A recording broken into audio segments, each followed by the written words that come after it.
moomuñu fi kenn juruñ fi kenn ñun ñëpp daf ñu neexoon ñu toppaleen su demee ba neexatul ñu dellu ginnaaw rek loolu la di ñu xaar rally réconciliation boobu ba xam naka la ñoo réconcilier nit ñi ñun loolu la ñoo xaar rally réconciliation man de bébé si man moom maa ngi toog rek di leen a déglu di leen a xaar waaye nag moom stanam moom daf ko leeral man kenn mënul maa tax a support Barrow kenn mënul maa tax a convince nit pour mu support Barrow bés bu ma ko defee yàlla naa gaañu mu ne ko bés bu ma ko defee yàlla naa gaañu bés boobu noonu waaw lii nag mooy politicien nag boo déggee real politicien dëtti wala real dëtti politique real ruubekat real mafias mooy lii wallahi bojo nit ñi bojo nit ñi ba nit ñi ne ñoo si nekk ngeen ne waaw kay kaay leen ñun comme que léegi jël neen buum nas ko seen bekke ni yéen ñëpp dañoo boole buum bi takk ko benn buum ba pare jël leen nag jébal leen ku ñu neex laa ilaha illallah ma ne leen déedéet man dinaa dog suma bos ma dog ko tap wallahi ñeneen ñi tam dog nen baada da te ñu bari dineen dog nde babbi li men sa su génnee wax lu tuutee ko bon lu leen toppa sax dineen dog tappit dellu ginnaaw nde dineen xam li ngeen nekkee yëpp ba buma agrango baydulay ba wone monte ñukul nu bajale ñolalete safo modi ñukul ñu way safo sor way safo modi ñukul ñu fon ono fans club wala e Dakar tu mayre meno na ko ba jantinore akila kana ko bolan ko bola jambo kuli wono san ni mare ganya rek ulusut ja jambo kuli ana nu lusut jambo kuli ulusut ja nu kuli ana ulusum wono je ko kuli e bare nu lusut jambo kuli wono san kante jamite way bare mono san manjebe kane mona san keninya tu kana ko ba jantinoro na to ngun tate kana tu kusof mante nde fani kene keng ba umu ana juye dom keng won ko jabo gambi di ko ne hoj mom o kereb kana wate kila ko lewlu to nan don ka sankena ware nan kana ko jan kulludo kana tu ko janteno di yegati ka janteno seddu yegati te kanus kanda burngam danam burum basate ajol lendo jamba ngom bano san emite fayo peso forola emite fayo di mansalio de darajat muhammad sallallahu alaihi wasallam peso forola peso foro met kan emite uno sima ya de joyi emite de tankandi o setani emite de tankandi o tuma jaktaw emite de tankandi o yigto jaktaw emite de tankandi o wono sawa manje wa jawndi setana amerika emite tankandi o de tankandi bu ko musulma tu ansana kama musulma hakkan ade karamte tankandi wala de burga be setani yo baraka ok merci ono wul ko baka jale o fonfon ko baka jale o fonfon sigindigale Allah ko yalla yerum te jéggal ko yalla ko yara yerum te jéggal ko yo baraka merci أعوذ بالله من الشيطان الرجيم بسم الله الرحمن الرحيم والعاقبة للمتقين ولا عدوان إلا على الظالمين ونصلي على نبينا محمد صلى الله عليه وسلم وبعد United APRC aliha ngamuruna nganyo kono to dia benyo kono to dia la min kam walem min be keri Gambia bi politiko la karola be dunna ka kato ke yamaro doron ne la doron anu yamaro fana mba besla dino la karola bayro nte aliha ant fanante bayla nak nte murula koma tumo min nin tata nga kolbe ta ka nyamin aman tara ta kule tumando abe beti ala fana nga dunnan ka daniro ke ko nga yamfa ñoye nga sabari ñoye kana ñoo toñe parce que toñero ala man la fala anun toñero pour ka toñero bondi dunia kono wala na ay aka man satalla ka kilari amul ki to kila sallallahu alaihi wasallam man satalla ya ki wo ko kam pour kana ka fu moli al kana toñero ke ha bi mimbe dending bi yes coalition ani noto coalition nin kol futata nyin dulato muto mo manyano mo nenna mo manyana mo doyala mo manyana mo kajafila parce que ka kuma noringo fo amariyem mun kammala ite yajile ko ayeto nyele parce que mansata la ko mo kana kuma jaw fo moye ikana mo nen ikana torandi kuma kumo kono fo mo mi yalon ko yeto nyele fo sai ndembe al nyinin kala ndol bi APRC ndiamu pour APRC de mte UDP kalaji hanni be UDP kalaji wo be kala do mondi banentol APRC fo sai min ko noto coalition ajar taliban ite ya mari nembang parce que mun kamala ay min fo no coalition so ayete tonyele ame tonye ko noto coalition a imanya na mari nenna parce que mon c'est là ko ako mote mo kana kuma jaw fo moye kumo mimba torala kumo mimba kamfandila fo mo mi yalan ko ye tonye ni mo ye tonye ay fenke la min diminta imang fenke no andum I believe ta ko ni kuma nori ngo fa amare wo bete fanala campagne abada asa jindinole den wo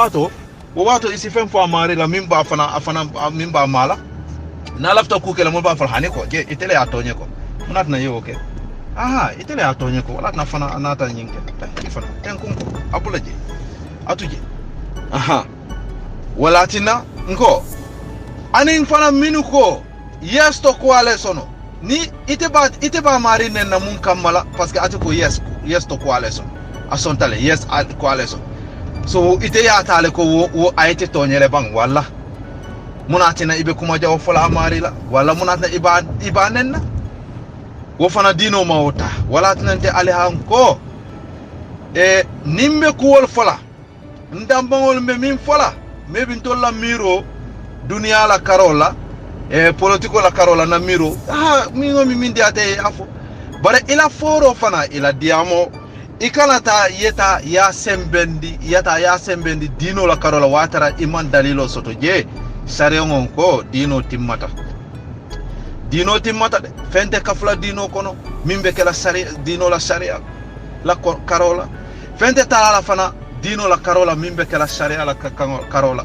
woto itebe balandin ko minna ni balanta akola ha lo konte umalla fi nyina malla fi ha ni atarfa imalla fi minna fana ya dalilo soto in islam sharia la karola dino la karola ifintina yafo lamo dal fana isi lamoy ni toñalom kay mbeson communauté aliha on kamin foten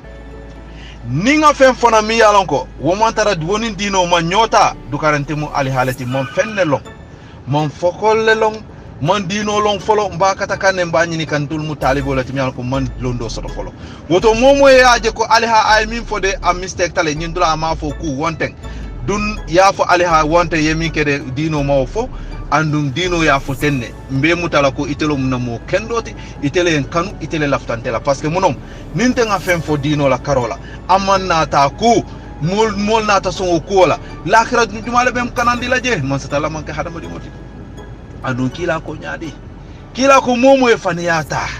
ya la antela ko kola ya denden dintela ako amari salon ko ibe sirango le parendi le jahannama la tema woto alaman tankala ngadum ka fuko mbe fenne fola mi yalon ko wonni dino manyota alama alen tankala wala tnamba fola man sata la ko atemal lafi hadama dingo yelo yekuma jawo fo ibadingo e kuma noringo nendiro kajafiro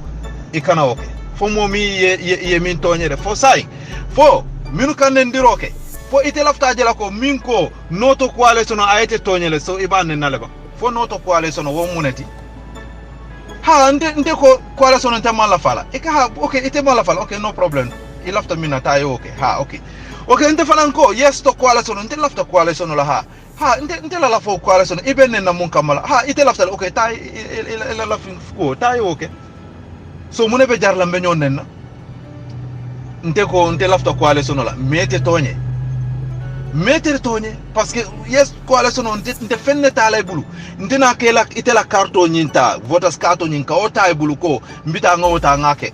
nen ninna ta ke la carte na tara loi di ta ko isimo la carte voters carte ay ta ya vote den wo wato nte la fo yes coalition andu te mala fi ngana nga carte nyinta ay bulu kata ka voting ke andu te mala fi wato nye tonyele para ila carte wo be tele bulu so mune be jarle ite bennenna mbadungo mune be jarle ite ibente nenna mbadungo nga ko nyi korsi ko woto sai alila moy nga jibe e mansata la kuma kango alquran oto bayro nte nkanyine fali ko fengo fembela fila e dino ya nati nyami alquran la karola ngata nga kisi nga jibe mbadungo ha dino la karola ngata du nga kisi nga jibe a'udhu billahi minash shaitanir rajim bismillahir rahmanir rahim alimatu nga ayo ñu plena folo aliyamu bismillahir rahmanir rahim la yuhibbu Allahu al-jahra bis-su'i min al-qawli illa man zulim wa kana Allahu sami'an 'alima mbele nga moy mansata la ko atete sonna ate mallafi amma o kanu de moyelo ka kuma jaw tilindi ibadi ngo kan kanen ka kuma jaw fay ha ala mallafi wala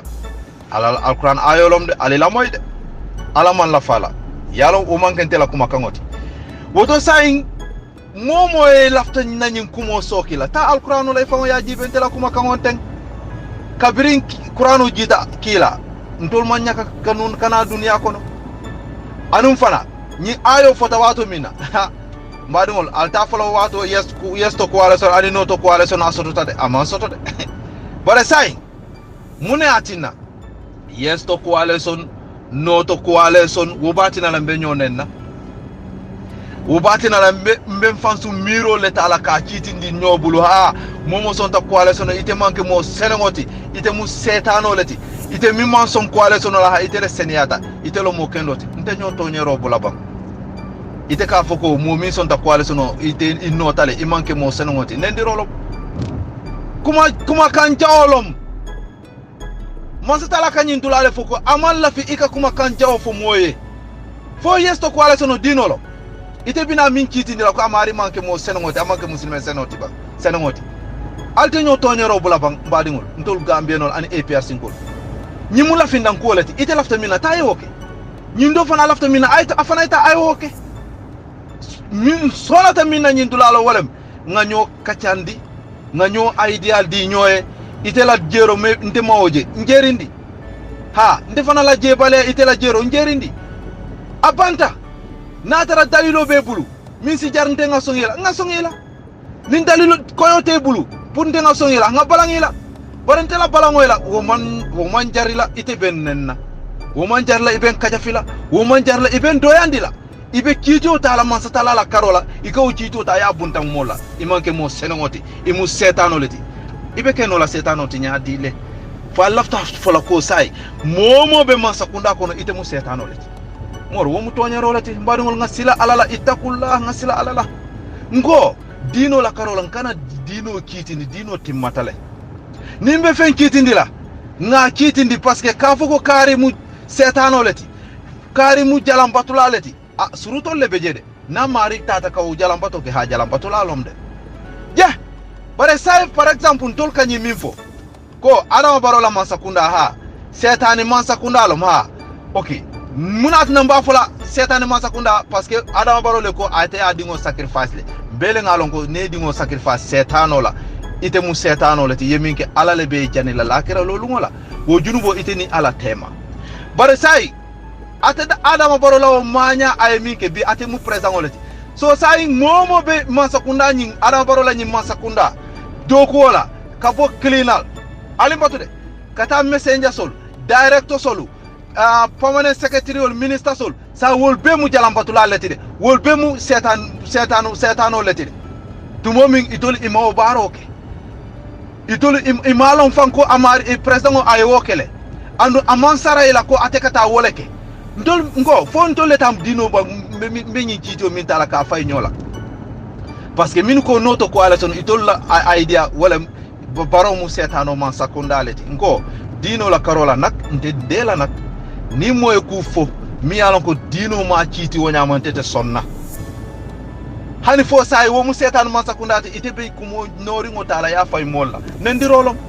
ngo ba nen amanke ko ba nendirolom doron wala ba nendirote de kuma do be je wo mu nendirolati fana nendirolom parce que ye kuma fo moy mi man diaye nendirolom fo iba do yandila ba fo iba kaja filaba fo iba ba male nen naba fo iba famale nen naba nendiro sifa siatale nga careful nkana mol nondi minu man no mo haramadi ngo itelak baro ite min bara ikun kilim baro ite min bara junubo nyin itele tamo ala nde tanten fonni ataranteng e yamarle wala don ko jandibe mo ciitindi la sariyango la karola surutol le beje wonu rusan kon regulationnel ani conditionnel wolle beje ni wo conditionnel timmata dino ya ciitile dino timmata le faka pare ni intenge ya marieta kuriya ke yo kuriya min kem fanam be junubo sotolale ha ikawale foko ni tata yo modema ifana yo junubo soto yin sifala nge ya marita hay dingo ta ya di jalangola ta ya sacrifice ifana yo dingo ta itata ke mfana nga junubo soto ifana imi yake mbele kanyante di anin ndata mina wo yake mbele kanyante di dolo wafila asanna amina abe mu kilingolati junubo la karola dino ka citi alaka ko ngo dino ay koku aya citi le tenne bare moyena kari unso $100 sola ha okay moy billahi unso $100 sola unso $100 billahi hajo bena je ndenga na $100 sota nga ngeso ala ko yen dani le ngeso je itata yedun daga kono baro to ye dolo sampengo sang yamin ndenga junubo soto fo ya fonyen kata dolo le sang ma foy je nde fala minga kodo di la ma foy kodo ni ta eta yedun fenko restaurant baro to ye dolo sang nde fala ma foy bor yen dani kodo la ngeso ite tata ye kodo ni ta ye dolo ni sang yamin so nde mbe mun junube le soto laje ntete junubo soto laje nte fonga na barajo soto doron parce que yen dani le ngeso parce que abe mbulle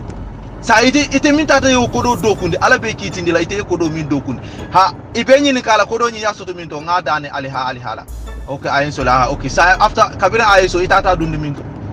abanta so ntol kam mun kitile fo nimbe fengo fen fola nga fo ntol la dunia idea mirol basinte ngawoke basintende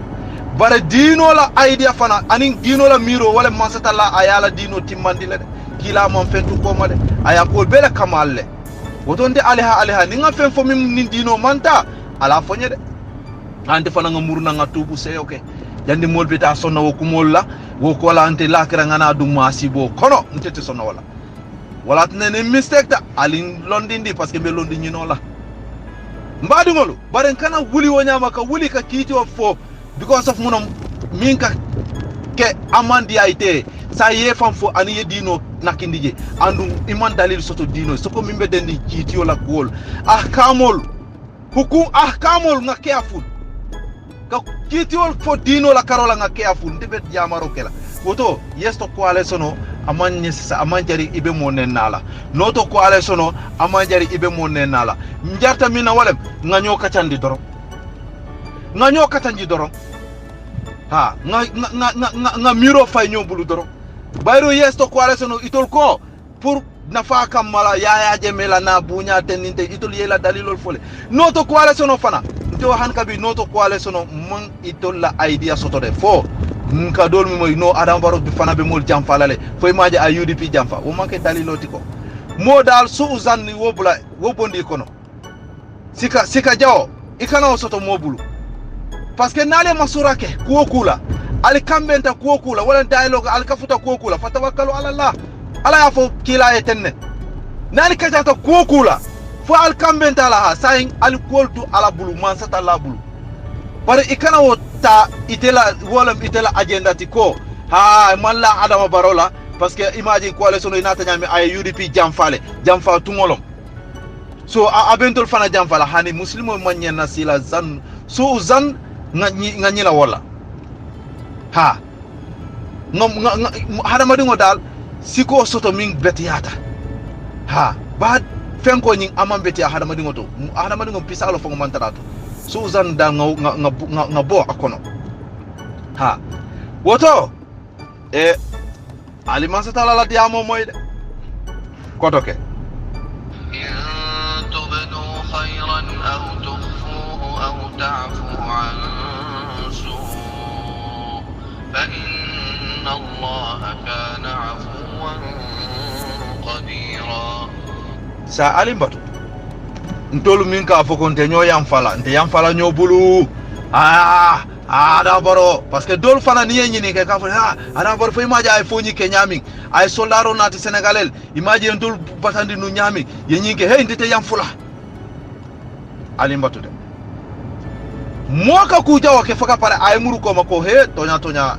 baringol he bay ngati nyaro kre nyimi satala ali he katu wo mbadingo muslimi ala karola ite mo force la ko inyanta yam fala kari e force de hani wo amanna o nyama ko ibe kari ibe yam fala kari yam fa kari la yam fa e force hani dino fana ma wonati de ha bare dino be sonnale ko na yam fu nyobulu parce que man satala ite ko ku minke ya lankenema baro to ye minke o ya mabo fana yake kullo to foka pare nak ila o kero yetubo nyini yetubu seyoke ko nyi ya tuje baro man satala fango atelo kutula man sabal mu ateleti parce que al kana ku jibere al afwa wal maghfira fihi farq ifatatale imankeli al afwa wala pa fulta maghfira ha baro ngafol istaghfiru rabbakum innahu kana ghaffara ali tub ali yam fo nyine ali mari kan al istighfarol siandi parce que man satala atelo man so dumi ala ko aka kafarol ke aka kol tutule ye ku jawol minke bara al afwa ali ala al afwa mu'minati afwa walam kuti mi yalon ko ite ku wol be minke ye ku jawol mume be minke ibina ala le man satala ya fo he ndela ku jibela ndengatu ye ta edun arjana anin magfira wo janni mo magfira be kelale la kirala ibe lolale ye kontigo itele nyinkede ye nyamala yalo so soroteje nyim fana itele akede nyim fana yakele de ye nyim fana ke ha ku ndinku ba ya be bondina itele nyinkede itele be nyinkede itele nyinkede inyabe mal comme ça ifutata checkpoint o bagaso be bulu police li ba findi la jana be nyindo far la jana ka bondi ka kesen ka bondi ka jibe badungol ito kay ini ci jafaro doro ha sayo kay ya be itandila itele nyinkede ni be mu iteleti so sorte ye ha ye nyamala ini ci jafaro wo ko la man satala ena fuko okay yam fote ha yam fote ya yam fote ya jele wo wato ite fa ka la ilaha illallah ya understand le anin yena doro man satala ya fa ko ngo tay du ngarjana nte la fen jibela yam fote ngatu ye wo man satala aka tuy bulle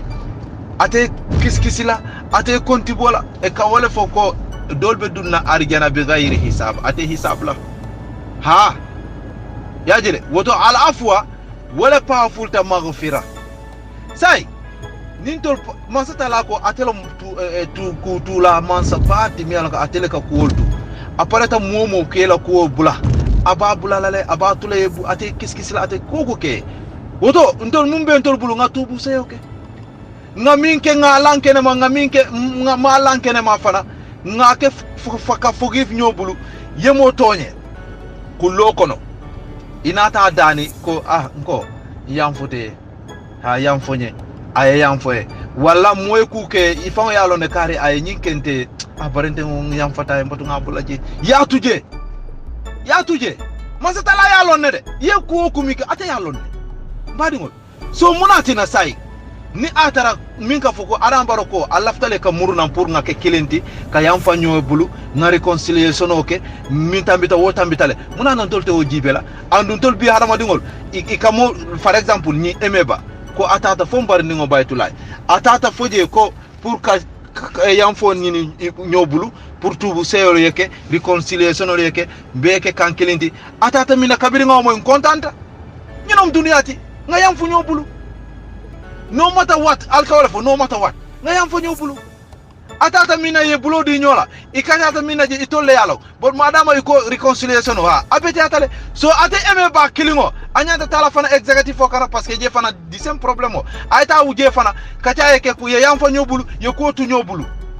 ay bang fereng kacha ay bang fereng ngake kan kuma kili ka yam fo nyobulu wera ibita ye yam fay baadi ngoy ayalong amalong bar ka yam fanyo bulude abeti atale weke kuti min be nyanta jibe lale anyanta kala kuti min be nyanta jibe lale so koku minga ke masata la huwa alimun bizati sudur wa huwa alimun bizati sudur woto nin ko be o nyama mbadi ngol abebeti atale abebeti alale nga yam fanyo bulu abebeti alale ngake kilinti wala nan ko mi ayo fok nga nata al bulu pour ka yitanda al bulu al fon sa al moy al tulol la pour atul fon al sa moy al tulol la ha pour atul fon al sa moy al tulol la ko fo nga yam fa nyobulu fo nga ko tu nyobulu nkana nyo kisi nkana nyo kotobo ani fo nga ngo haramadi manti manyin dunia kono boto yesto ko ale son ani noto ko ale sono juma to nyi jat mo to nyi itela la findango ntete forcer la yebo kono ifana ila balandi mina ntete forcer no la ke bonde akono bod mimbe je wala hakil di amodor wala nyanta kala mbe mu kilingolati especially kuti ko mi yalan ko mu dunia damma wuto ngatani hakilola ninna tara ko mi yalan ko lakira fana